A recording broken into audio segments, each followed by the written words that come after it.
Hey there everyone, welcome back to our channel. In today's video, you are going to see how to download voice message from Snapchat. So let's get right into it. Head over to your Snapchat application. Make sure you have logged in into your desired account. If you haven't, you can just go to your Bitmoji, then the settings option and log out and just get into your desired account.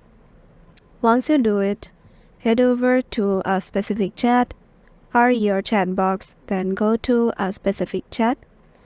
Then suppose there is a voice message you're sending this and it is sent and you just want to save it. So you can just keep tapped on it and save it in chat with that person. And you can also do another thing, that is keep tapped on it and forward the message to yourself.